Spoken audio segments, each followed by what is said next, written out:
Yeah, this is Choy's DBD balance for grass touchers. So yeah, let's get into this. Playing strategically, formerly known as tunneling, camping, and slugging, albeit incredibly efficient ways to win matches, are extremely unfun to play against. Yep. And although it is in no way your responsibility to care about the fun of the other team in an online competitive multiplayer game, it is still true that if every killer who played Dead by Daylight used these strategies, the game would no longer exist. Now, there was a time when you did have to care about the other people you were playing with, otherwise they wouldn't play with you anymore. However, that is no longer the current. Do you remember that? Like, you remember when you're a kid, like you'd invite a bunch of friends over to your house. If you tried to like do this like cheesy stuff that would like make them upset, like something like, for example, the pinhead AFK strat that we just ran into. If you would, if let's say that like DBD was like, it came out in like 2000, and you invited like 4 of your friends over, and you guys were playing like DBD lobbies, like just in Kill Your Friends, because that's all that would exist. And you did that stuff, dude, nobody would want to play with you, right? Everybody be like, dude, I want to go home. Dude, I think I'm just gonna go home and like play another game, or I think I'm gonna go home and just like do my homework, dude. This isn't cool, right? Everybody would just leave, right? Like, back in the day, you'd just be like, dude, that's stupid. Goodbye, right? Which is like funny because like, you know, obviously that's not how it is anymore. You can just force people to endure things. Your friends would not be your friends. Yeah, everybody would be like, dude, no, nobody cares. We're leaving, right? But that's not how the online sphere works. Reality of gaming, that's why game developers need to put us in our high chairs and spoon feed us perfectly balanced gameplay so we stop crying. The question is though, how do you balance a game that is inherently impossible to balance? In addition, the more behavior attempts to balance the game for the highest level of players, the more the game completely falls apart for less skilled players, or even just players who have taken a short break. Yeah, Waves, I've had somebody before, it's one of the reasons I don't do Kill Your Friends anymore. One of the reasons that I did that, I like ultimately stopped doing Kill Your Friends, especially during PTBs, is because like like somebody tried to run like a really oppressive build, and it like didn't work out for them, and it was just like, it was just messy because they were upset, and then it was awkward because we were upset, and it was just like, it was just an awkward thing. So I just don't do Kill Your Friends anymore for that reason. Break from the game. Now, with almost any other game, the answer here would be to just get good, but the problem here is that DBD is essentially a party game with GoldenEye right out of the N64, yep. And trying to turn it into an esport for a like literally, like imagine that, like imagine like it's like GoldenEye, like on this N64, and somebody finds like a glitch that allows them to do like double damage, and they just exploit it the whole time. They just turn off the system and tell you to go home, right?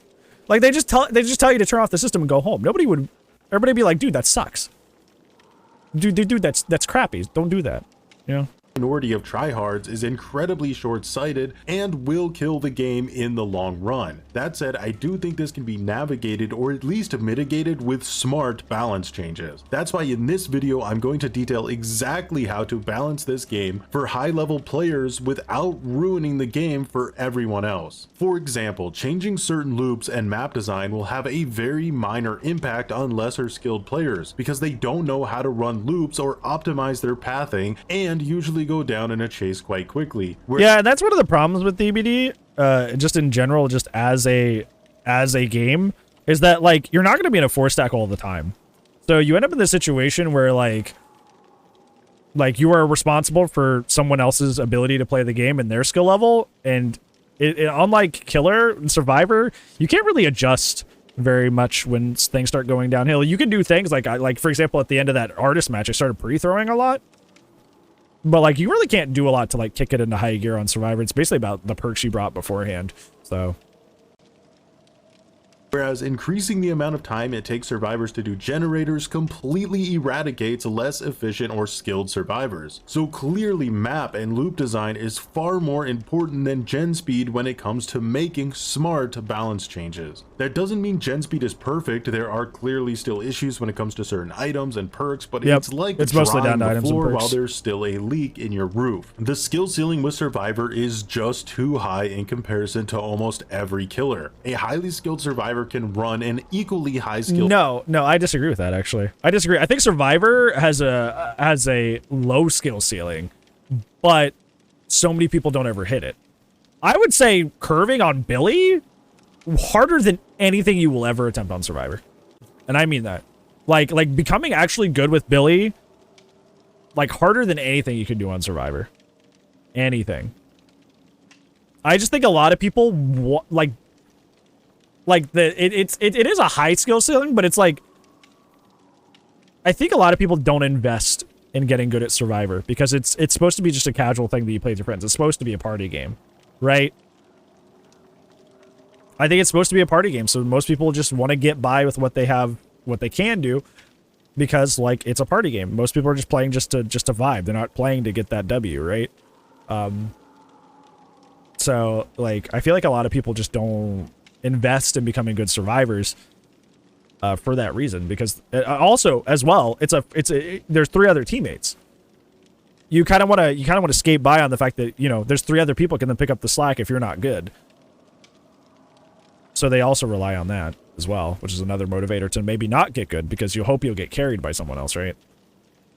Killer 4 or 5 gens if that killer doesn't have any anti-loop power or perks. So you effectively have 2 choices: raise the skill ceiling of killer by making every killer S tier like nurse, or lowering the skill ceiling for survivor. Now you might prefer option A, have all killers be nurse or blight strength, but for the majority of players that, you know, maybe have school, jobs, kids, pets, a goldfish even, basically anyone who doesn't play DBD 24/7, that's going to push them to another game. People only like exactly like that's what I just said, is like most people probably don't want to. Most people probably just want to play casually, and if you're playing casually, you're not playing killer, you're playing survivor. Killer isn't really a casual role. It can be kind of stressful, because the success is entirely based on you. There's not 3 other people there to pick up slack if you're bad or if you make a bad play. So like you're not playing killer usually if you want to relax. You're mostly playing survivor, or the general population usually plays survivor if they want to relax. So you end up in this situation where like everybody's playing casually and nobody's really like becoming really, really cracked at the game, because like that's the role you usually play to kind of vibe a little bit and not you know, go hard every time, you know? My friends who don't want to live because they want to stay lower, they want to go against sweaty killer builds, but we still get sweaty killer builds. Yep, because those are going to be popular all the way down through. Because you know what? Every player does at every skill level. What is a good build on Dredge? What is a good build on Doctor? They do that at every skill level. So you're going to run into builds like that the whole way down. To bottom and top. I think the Cyber has a low skill floor, but relatively high skill ceiling. Not necessarily higher than playing some killers optimal. You know, like, here's the thing. Is like, it's like learning one killer. I will compare it that way. It's like learning one moderately difficult killer. What would be a good example? But it's like learning a slightly above average difficulty killer. Demo could be good. Demo Huntress, good example. Demo or Huntress, yeah. It's like learning a slightly difficult killer, because, you know, survivors are essentially one character, right? Survivors are essentially one character, just on multiple people. So it's like learning one slightly difficult killer and then calling it a day, right? So I don't agree with him saying that, you know, survivors have a higher skill ceiling than like most of the killers in the game. Or did he say all of them? I don't remember what he said, but yeah, I don't agree with that.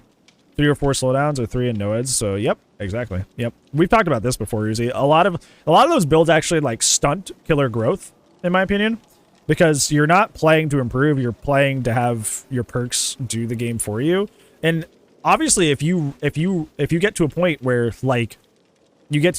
like you are very good at the game and then you run that stuff, you will be unstoppable, right? But if you let the perks do it for you, it's like never taking off your training wheels, right? You only learn the world through your training wheels, so you're not going to be good inherently, because you're not going to be good at looping. You're not going to be good at map pressure because you've been relying on perks to do that for you the whole time, right? Kind of starting to think that perks should be in groupings so you can't take 4 slowdowns. I liked the idea of like diminishing returns on stacking the same effect, because that would fix heal speeds, that would fix gen speeds, the gen slowdown. It would fix every problem that everybody complains about, but people usually get mad at me when I say that. Only log on to DBD to have fun. If 80% of the player base is no longer having a fun experience, the game dies. There's no amount of just get good messages that are going to change reality. So let's talk about how we lower survivor skill ceiling. The best example ever is Dead Hard. The original Dead Hard was one of the most broken perks that ever existed in Dead by Daylight. But yeah, that's why I don't understand why people are like, new Dead Hard is better and needs to get removed from the game. Do you remember old Dead Hard? Do you remember old Dead Hard? That distance was crazy. crazy. That distance was crazy, and you were invincible the whole way. That was ridiculous. You know that thing you complain about now when you get to a pallet and the survivor either dead hards and you get hit or they drop the pallet and it's just a win-win for the dead hard person? Imagine that just like with like 20 times the scenarios. Like they could do that like everywhere because they had distance with it too. And they were invincible. So it's like you would just whiff through them. Like literally that perk had no business existing. That perk was garbage. I'm so glad it's gone. And the audacity of the community to be like, new Dead Hard is way better than old Dead Hard, and they needed to get rid of it. Like, homie, did you forget what happened like 6 months ago and for the majority of the game? Do you remember? Because I remember. I'm never going back. I am never going back. I am never going back. Only at the highest level of play. At low level, people would Look unironically... at that! You see that? See that? She literally wasn't going to make that pallet. Now she is. She literally was not going to make that pallet. Now she is. If this was new Dead Hard, she would have to bait before she even got in the room. If this was new Dead Hard, she was going to have to bait it like at the doorway. And if she baited it wrong, she was going to get hit. That's a 50-50, right? That has counterplay. But now she just makes the pallet for free. But yeah, we want... It's stronger than old Dead Hard. Shut up. Shut up. And this is coming from somebody who still primarily plays killer. Shut up. Like, be quiet. You don't know what you're talking about, okay? Like you are forgetting how much pain this old perk was. I know it's nice that we've been away from it for a long while, that revisionist history is now making it seem like old Dead Hard wasn't that bad. But do not forget, friends, the pain that we went through. You to just wait it out. They legitimately didn't understand the fundamental issue with the perk. However, yeah, that's what's wrong with it. Or what was wrong with it, Matt, is it rewarded people for being bad. Like a good player could do so much work with Dead Hard, but also bad players could essentially pretend to be good players just by pressing E. It rewarded people who didn't even know how to play well in the first place by giving them a perk that just did it for him. Nerfing Dead Hard, absolutely nothing changed at the lowest level of play, whereas at the highest level of play, survivors became significantly weaker. Even if it was short-lived, this is how you balance DBD the right way. Not every game in general, just Dead by Daylight. Now moving on, Dead Hard is still the most used survivor perk in the game. It went from about a 50% usage rate down to around 30% after its nerf. At this point, the perk is completely worthless at low MMR. Yet again, at high MMR, it is just uncontested in terms of value. And you might ask, well, isn't that okay though, because it takes more skill to use now? Ask yourself the same question about nerfs. No, the key to the new Dead Hard is all about putting the killer in a situation where they have no choice but to swing and hope the survivor doesn't have Dead Hard. So if you guys don't... Okay, so like, I disagree with that, first off. I very heavily disagree with that. But the thing I want to say about this is, we've been talking about this like all stream. The situation that he's talking about is Dead Hard at a pallet is a lose-lose. And that does suck, and they might address that, and they probably should. Dead Hard at a pallet is a lose-lose, because if you Dead Hard at a pallet with new Dead Hard, that either means you hit the Dead Hard and then they get the speed boost, so they get to chain tiles now. Or you wait out the Dead Hard and you get slapped by the pallet, which at least you get a pallet, but they shouldn't have made that pallet to begin with. So it feels bad, right? And that's where I agree. That's where I'm like, yeah, this sucks, right? This is stupid. And that is very much like old Dead Hard. That's very much like old Dead Hard, and it sucks. Windows, not so much. Windows, you go up to a window and it's a 50-50. Meaning that if you guess right, you down them. But if you guess wrong, you hit them and then they get the vault, right? It's a 50-50. A lot of killers seem to assume that Dead Hard at a window is also a guarantee because they're just looping them together, and that's not true. It is actually a formal 50-50, meaning you guess right, you win, but if you guess wrong, you lose. It's heads, tails, right? And it's based on, like, observing the player, if you run into them earlier in the match and going, are they panicky? Do they like to throw it here? Do I think they're going to fake it here? Just in making an informed decision there. New Dead Hard, also, this is a very, very crucial thing that I'm surprised he hasn't brought up, is New Dead Hard does not have validation. Old Dead Hard had validation. So meaning that, like, if you used it wrong, and you know, the server was interfering somehow, like a little bit of lag was like stopping you from using it efficiently, and it would have like ended up with you being down. The game used to have validation for that. So essentially you had a little bit of wiggle room to where if you sent the dead hard and you messed up the timing, it kind of didn't matter too much because it had validation. That's not with the new dead hard. New dead hard, all the time you use it, you just get hit anyway. Because it doesn't get validated like the old dead hard does. Because it's not trying to validate the iframes. There's no iframes anymore. It's just endurance, right? So, like, it's definitely not the same. And I'm kind of, like, shocked to hear him say that it's, like, the same. Which is interesting. Hey, Tailbeast, how's it going? Never trust a window, yeah. Yeah, that's wild to me. That, like, I don't know. That he hasn't brought that stuff up. So now we're effectively going backwards, and the gap between the top survivors and average survivors is starting to widen once again. Is the new dead hard much more skillful? Yes, but again, skill ceiling will always be reached by tryhards. Plus, the same argument can be made about anything, and the end result is a less fun game for the majority of players. Let's quickly move on to map design. Now, I've gone into detail on a number of other videos, but for this one, I'll just use a small example. The Killer Shack. It appears in almost every map, and it's one of the most terribly designed tiles in the game at high level. It's an arbitrary time waste for 90% of the killer roster, even if the killer makes every right move and predicts the survivor movement with 100% accuracy. The best they get from it is a minute of wasted time and a broken pallet. For reference, that's enough time for the other survivors to finish 3 generators. But back in Boobah Town, the pallet gets dropped instantly or the survivor gets hit in 10 seconds. So what exactly is the solution to fixing Killer Shack? Well, fortunately, Behavior already figured that out, because on Dead Dog Saloon there's a breakable wall that gets rid of the God window. A simple little change that only exists on one map, but it makes such an incredible difference at high MMR. Yeah, I agree, man. I like playing Shack against a good survivor, and it's like, I don't know, like there has to be balance in the game, right? Because like, for example, I'm gonna look at this right now. This, like for this example, this Shack on Dead Dog, there's like this, you know, Shack is strong, right? And that's what we're talking about. Shack is probably one of the strongest tiles that spawns pretty consistently in most of the maps in Dead by Daylight. But to the left here, off to the left, when I can't move, right? But like off to the left, there's a pallet here that's just literally like, it's just 2 boxes or a railing or something like that. And the pallet's essentially useless, right? Like the one that's on the left over here, you know, the one in the middle between the saloon and Shack, that pallet's like useless. So sometimes there's going to be tiles and pallets that are really, really strong. And then there's some that are going to be incredibly weak, but in your favor. There's one straight ahead right here that spawns, where it's a pallet in the railing straight into the straight vault by the 2 breakable walls. And you can literally hit the survivor over the railing. You can just smack the survivor over the railing, making that pallet pretty weak as well.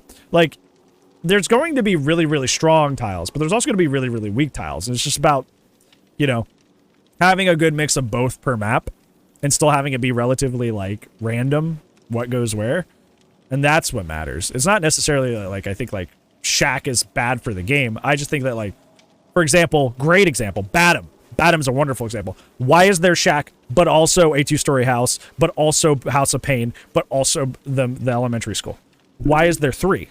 That's where I agree. I'm like, why do they get 3 time wasters that are all really, really good? Why do you get 3 time wasters? Why do you get 3? And that's the kind of, that's where I take issue with, like for example, like Badham doesn't, like if you took Shack out of Badham, it would probably do a lot of good for that map, right? Because they already have a ton of time wasters. But it's somewhere like say Wrecker's Yard, great example, Rotten Fields, you take out Shack and it's just like, there's emptiness everywhere, right? And then that would be a really, really bad thing. It's just all about like the balance of it, right?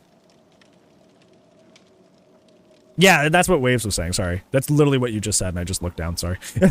You can? Yeah, you can hit over the railings on the, like, if there's railing on a Dead Dog, like, tile connected to a pallet, you can swing over him. It's really funny. Also, hey, Zan, what's up? We were able to get to a point where we had truly fair map design. What's up? We would finally need to see the end of the bloodlust mechanic. Yeah, this right here, this railing right here, you can hit over that. So if they're looping here, like they're trying to, like, bait dropping the pallet, you could smack them over this railing. right?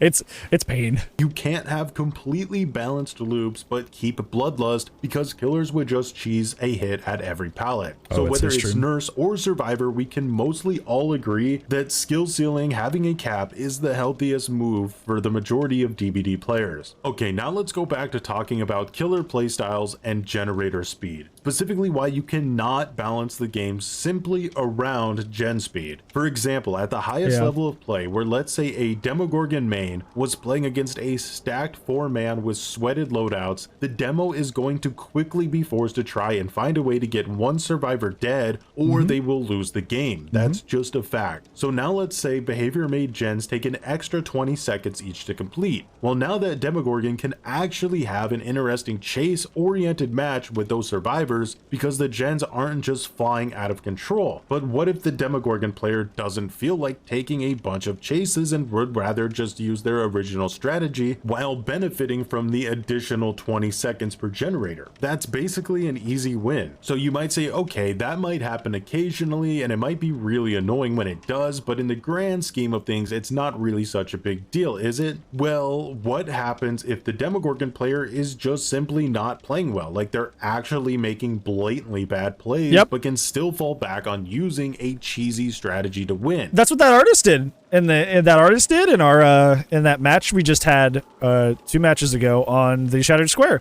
She played that we had that double tile. We had that one safe pallet and into the normal like path tile, and we dropped both as Leon, and she just kept putting her birds everywhere and missing her birds. And she wouldn't kick the pallets. She just refused to kick either pallet. So I just kept leaving one tile, going to the other, leaving one tile, going to the other. And she wasted like a full minute there. She literally, it took her like a minute or more to get that hit. But she won the match. You know why? Because she was running Overcharge, Call of Bran, and then, what was the other one? Eruption. Yeah. It was Overcharge, Call of Bran, and Eruption. She was running the most meta build that she could. Besides, like, running a 4th slowdown perk. She had barbecue, but that's, you know, it's artist, so she doesn't need barbecue, but it helps to get those long-range shots. Like, she essentially played awfully, but she still got her 4K because, you know, it didn't matter that, like, she played that loop really terribly because she just happened to be playing top 5 character and she ran the most meta build she could, right? Like, it didn't matter that she played like garbage. She got to essentially make up for it just because of what she brought, which feels bad. Yeah, I also dislike that they changed corrupt waves. I think corrupt was fine. You shouldn't be rewarded for playing bad? No, you shouldn't. You really, really shouldn't. They'll do it because that's how people play competitive games, denying survivors basically the ability to win matches. Now let's go even further, because at every level of the game, this would have an enormous ripple effect down the MMR ladder that would make survivors lose to killers that are straight up worse players. Then you would have a situation where bad killers were getting sent up the MMR ladder and playing against better survivors, and then actually being forced to camp a tunnel because they simply don't know how to play the game well. It's a rabbit hole, and the whole game comes undone pretty much. So if this discussion of increasing gen repair times comes up, it is 100% connected to tunneling and camping. It goes both ways as well. If the topic of tunneling and camping comes up, it is also tied to gen speed. So if behavior decides to address any aspect of these foundational issues with DBD, they need to know they are all connected and you cannot change one without the other. This goes into our last big topic of discussion, which is whether you change player behavior through rewarding players or through punishing them. Let's take a look at Base Kit Borrowed Time, which was added to the game to punish killers for trying to camp and tunnel, but nothing was added to reward killers for going for multiple chases. In fact, Hex Ruin and Pop Goes the Weasel, 2 of the most rewarding perks in the game for pressuring generators, were completely nerfed into non-existence. So killers were even more de-incentivized to pressure gens or go for multiple chases. So even with Base Kit Borrowed Time, killers still went for the early kill. Behavior's next idea to fix this? Reassurance, to further punish killers for trying to get an early kill. Now here we are in the present and killers are still trying to get an early kill. It's DS. It's DS. DS is why that's happening. Like, the DS nerf is why tunneling is crazy right now. It has nothing to do with, like base kit BT and reassurance. The tunneling got rampant when when DS got shredded. When DS main became nothing, there's no risk to tunneling, right? Because like tunneling is really, really good, but tunneling used to be risky. Because if you did all that tunneling and you end up getting DS'd, you're gonna be starting a whole another chase, because with the longer stun, they had enough time to usually reach a tile. So you're wasting even more time. And time in DBD, gen time. Time in DBD is gen time. So like the fact that nobody runs DS anymore means that like 95% of the time you're playing DBD, you're not gonna run into DS. That's why tunneling is rampant. It has nothing to do with like that other stuff. It's just that like there's no threat, there's no punishment for it anymore. Like he's talking about punishment right now. It's like there's no potential risk, I think is the more proper word. There's no risk to tunneling where there used to be one. So that's why it's stronger than ever before. Tunneling is played the same way it's always been played. It's just that people do it fearlessly because there's no mechanism to really stop it, or fear of a mechanism that could potentially stop it.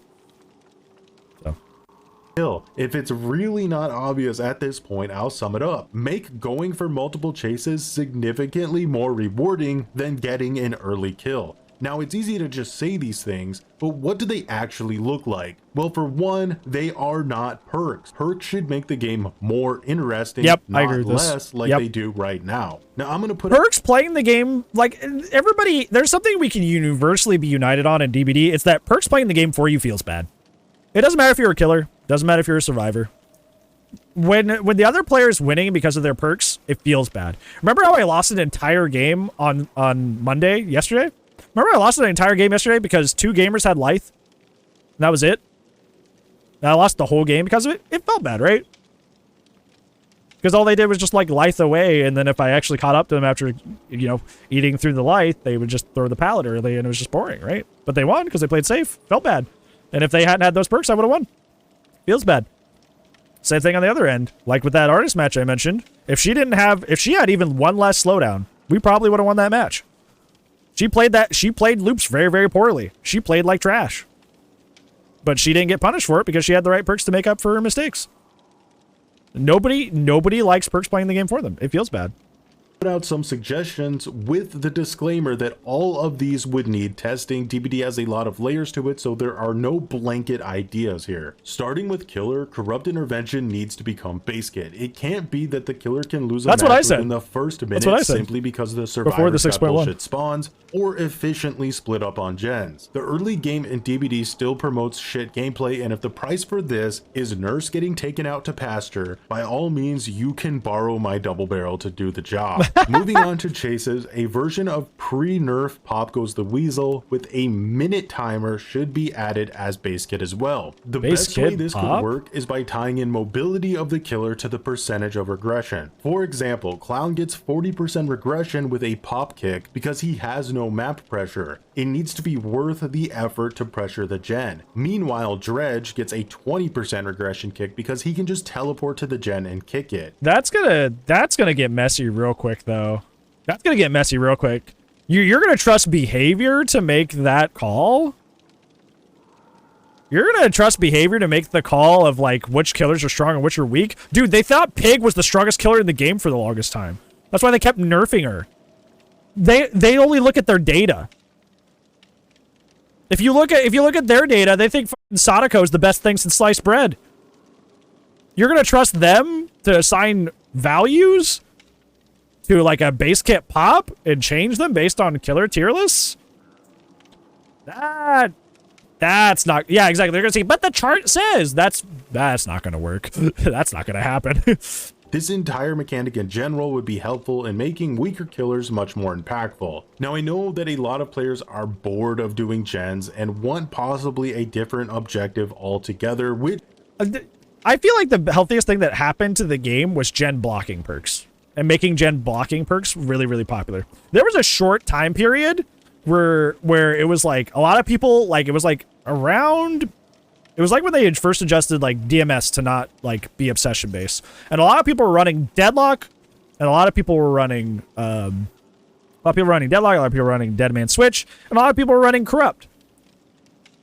Gen blocking is so healthy for the game. It's just a timeout. It's not like redoing something you've already done. It's just a timeout. It is in a true sense a slowdown. It's not, because slowdown in the sense of like the way the meta is right now, it's not actually a slowdown. It's a redo, right? Most gen perks are redo perks, not slowdown. They're redo. They're making you redo something you already did. True slowdown, like throwing a timeout, is like DMS, like deadlock, like old corrupt, you know? That's what true slowdown was, right? And that was healthy for the game. Nobody likes redoing stuff they've already done. It's frustrating. And I thought there was a hot minute there, like that I thought the game was going in a really healthy direction because they kept releasing perks that were more about making things pause, you know, throwing a timeout instead of, you know, redoing things over and over. But they, you know, whether that be because, you know, people keep leaving the company, they kind of, whatever reason, they kind of just like abandoned that as a philosophy. And we're just back at square one of like, you know, all this stuff again. Which I'm all for, but I don't want to dive into that in this specific video. Okay, camping, proxy, and face camping. It's an incredibly powerful strategy, even after all the punishments that have been tied to it. Now that we've added incentive for the killer not to camp, let's further solidify it being pointless to camp. And we'll do this in 3 parts. Alright, part 1. Before the exit gates are powered, the longer a killer is within a 24-meter radius of a hooked survivor, the slower the survivor dies on hook. Part 2. Once the killer is further than 24 meters from a hooked survivor, gen speed is reduced by 10%. So now we're simultaneously punishing survivors for trying to maximize hook timer efficiency. Part 3. Grabbing healthy survivors during an unhook is now impossible. Yeah, people have just that for a while. And tempting for a killer. So 3 parts that have mostly nothing to do with the because that's already how it works on Windows. Right? Like that's already a thing that's on Windows in the game. You can't be grabbed off of a window vault if you're healthy. So that's already something that they do in the game. It's kind of weird that there's this like exception, right? With hooking. Which is interesting, right? Yeah, it is weird. Yeah, it is odd that they have that inconsistency with like, can you be grabbed healthy or can you not? And they kind of just like teeter-totter on which one. But it is weird. Now, the most common counter-argument to this idea is that survivors will loop the killer around the hooked survivor. Now, what I don't like about this argument is that it reduces the killer player to being a giant baby with absolutely no decision-making skills. As killer, chasing a survivor while another survivor is on a hook nearby only leaves 2 survivors on gens, and one of those survivors will have to leave the gen to come get the unhook unless the person getting chased trades. Also, as killer, you are not forced to chase a survivor just because you see them. If the better option is to leave but if they're going for the save and you leave them, they're gonna get the save. They're forcing your hand, you know? Because if you leave, they get the save for free. So if you choose to not chase them, you're letting them get the save for free. That's why they say that. Like it's not just like, oh, me dumb killer, me chase whoever I see. It's because they don't want to give them something for free. To use your base kit pop on a gen and you don't do it, then you made a bad play and deserve to lose the game. Now, with no longer having grab games on unhooks, this dumb little mini game is removed and the survivors either take 2 hits for the unhook or trade. This will impact the end game though, so killers would need to consider adding at least 1 in-game perk like save the best for last in their arsenal if they're just desperate to avoid that specific situation. In my opinion, the end game isn't very interesting in general and might need looked at more, but not in this video. Really? You think that the endgame isn't interesting? I think the endgame's fine. Do you guys find the endgame uninteresting? Problem to solve: tunneling. Whether it's hard tunneling, which means a killer only hunts 1 survivor. Yeah, I'm sorry. I got distracted doing that. Yeah, I don't find endgame boring. I typically never find the endgame boring. There's a matter of fact that you guys hear me say a lot that like, I'm just going to kill this one guy and play the endgame. Like when I'm as killer and I'm in a position where I can't defend the last gen because either I'm not a high mobility killer or something like that, or I don't have the right perks. I just go like, okay, I'll just kill this one dude and then play the end game. I say that all the time. So I don't know. I don't really have a problem with it, right? I don't have an issue with the game. survivor until they're dead, or soft tunneling, which is when a killer prioritizes 2 survivors until they're dead, while mostly... Bro, get out of here with that shit. I'm gonna have to censor that, but like, f that. You're a little baby back if you think soft tunneling exists.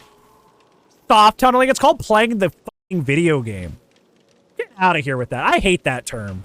I hate that term. Soft tunneling. It's called playing the game.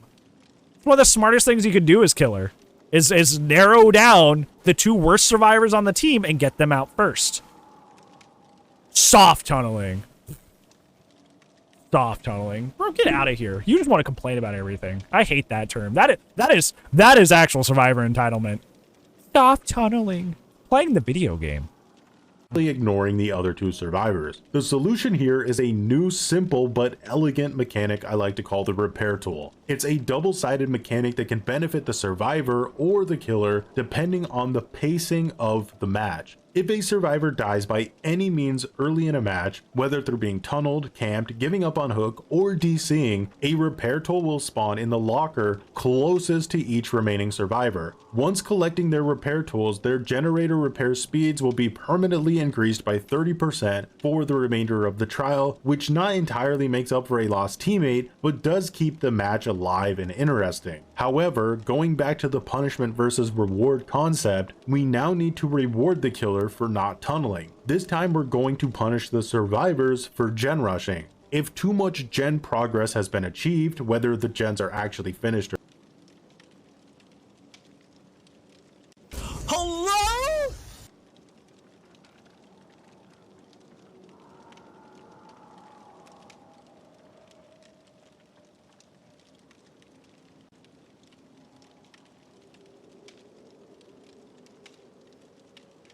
Yeah, I think that's where I'm at, Zan. Yeah. It's like...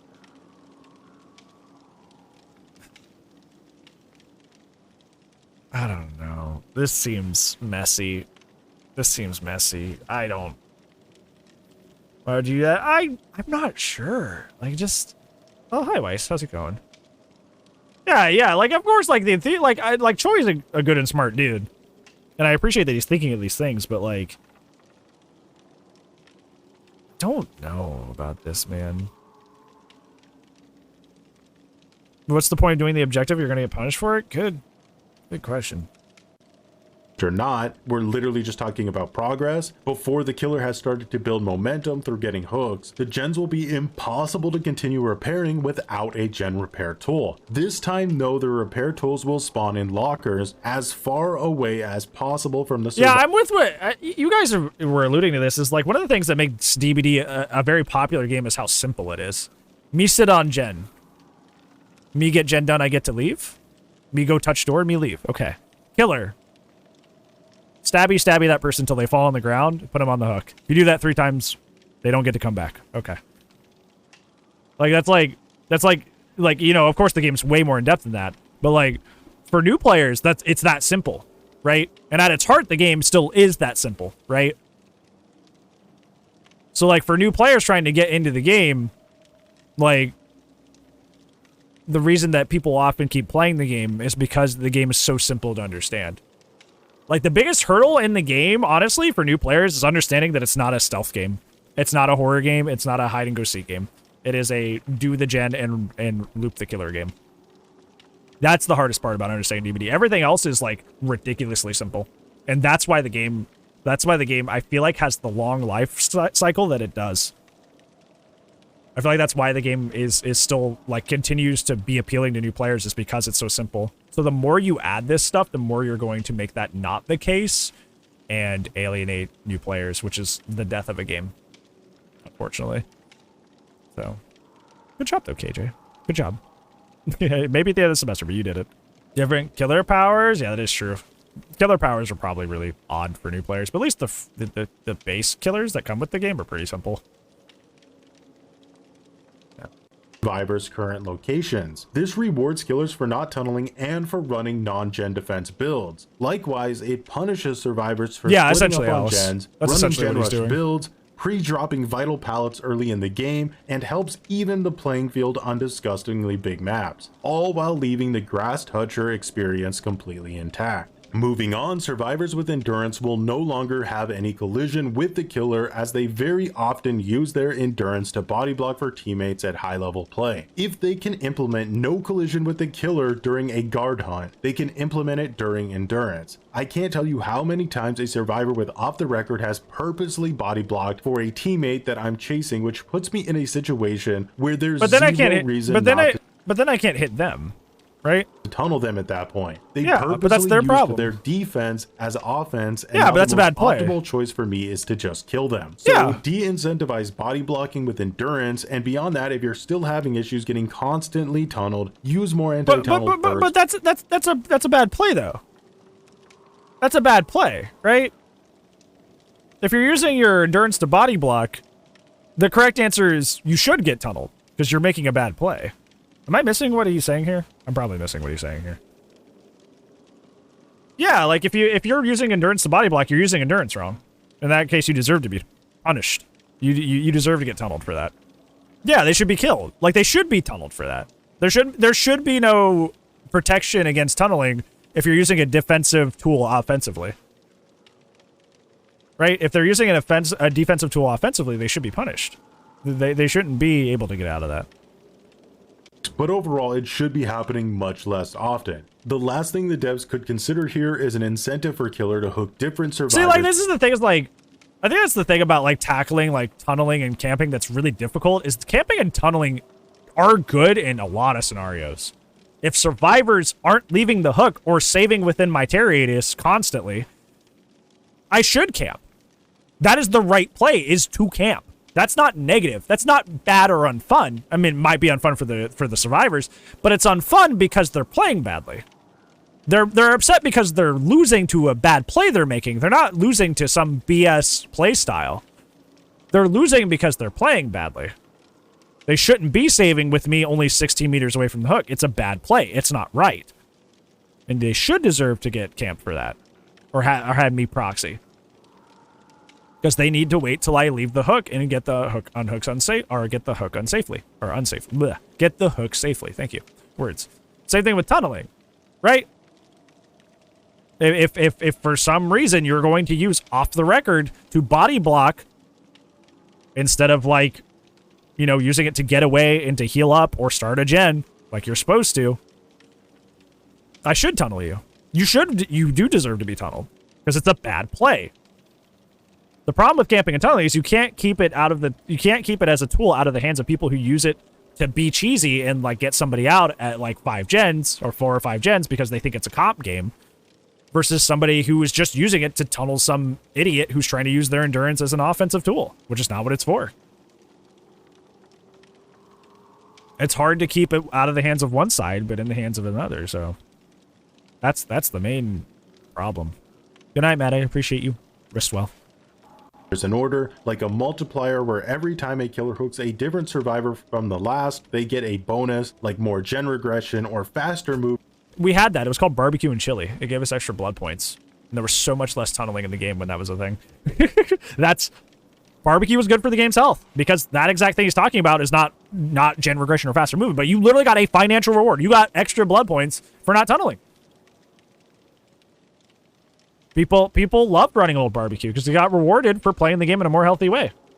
Just make that a base kit thing.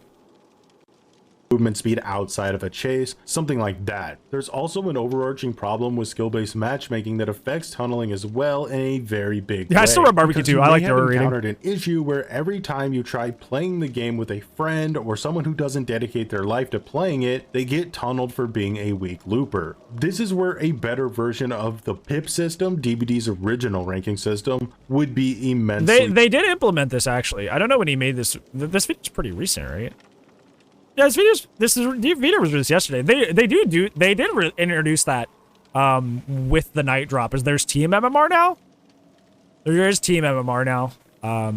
So like where they like try to like weigh things based off of like, you know, like who's in the lobby as a collective, and not like just like, you know, this individual's this much, this individual's this much, this individual's this much. This is who we should give them, you know. Like they actually did I'm not sure how good it works, but they are moving towards that.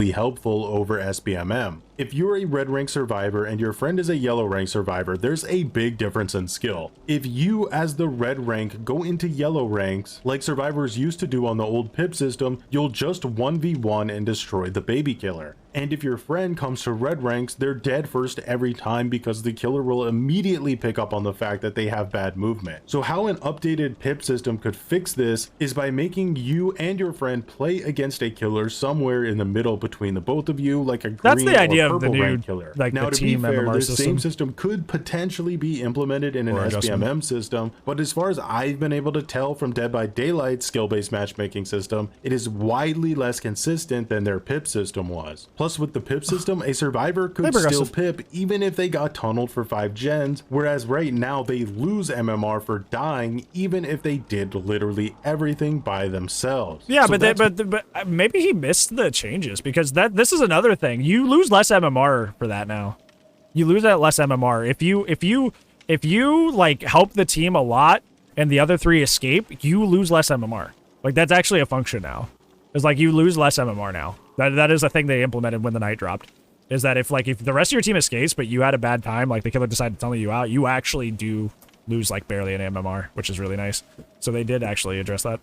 My starting draft on how to start the transition of balancing Dead by Daylight in a way that promotes healthy, fun matches for both sides, regardless of the skill level. Going forward, DBD will have more substantial competitors and whatnot, but DBD is the only thing that can kill DBD. So put a plan in action to start fixing the foundation of this game, and it will make every future balance decision 1,000 times easier. But again, those are just my initial ideas. Let me know if you agree or disagree or even have better ideas. And as always, thanks for watching and have a good one. Yeah, he had some good ideas, but a lot of them were really like out there, and a lot of them, I think the problem was like misdiagnoses of like certain things. Like talking about, like, when he was talking about like Dead Heart's just nurse, especially in its current form, and just like weird stuff like Shaq is inherently a problem, like stuff where he said like that, I was just like, what? Hey Bowie, how's it going? Hopefully you're doing well, friend. Yeah, it's like, it feels so, some of the stuff he's diagnosed like weird. Like there's some stuff I like base kit corrupt would be fun. But like base kit pop and adjusting it character to character with how behavior doesn't have a general idea of how killers work in general. Typically, they just kind of look at their data charts and go, yes. Like there's just some stuff that just like, it seems like misdiagnosed, you know, at the core. So like the fixes sometimes don't make sense. So yeah. But many into jungle gyms, yeah, like Shaq by itself, like Shaq on Rotten Fields or Shaq on Wrecker's Yard, not an issue. Shaq on Asylum, on the Crotus Pren maps, where there's always a tile that ties into them. Or Batum usually spawns like 2 or 3 path tiles straight into Shaq, which is really frustrating. Like that's the problem. Like it's not Shaq as a tile itself. It's just about the balance of what's happening around it. The repair toolkit thing? Yeah, like that, like, that, here's the thing. That is a very popular idea that has existed for a very, very long time because people like Friday the 13th. That's why that's a thing. People like Friday the 13th, and they miss it. So they're like, hey, you know, on Friday the 13th, you got to get parts to do the objective. So we're just going to do that too. That's where that comes from. Because people like Friday the 13th, but unfortunately Friday the 13th is a dead. You can still play it, but, you know, the PC version's overcome by hackers, and it's got a low population because they abandoned the game because of copyright issues. That's kind of like, I feel like that's just like a lot of like, even people that like don't feel sentimental towards Friday the 13th, the people who came up with that idea were, right? Like that's been a popular idea ever since Friday the 13th went by the wayside. Yeah, it's just, I feel like it's just like a symptom of people missing that game. Though they could work, yeah, like we said when he first brought it up, it's like you're in this situation where like one of the things that keeps DBD alive is how simple it is. And by making the core thing you do in the game, which is you know, doing or defending gens super complicated, that might alienate new players, which, you know, this game's really old. This game's really old. So you never know when the next year is going to be the last one.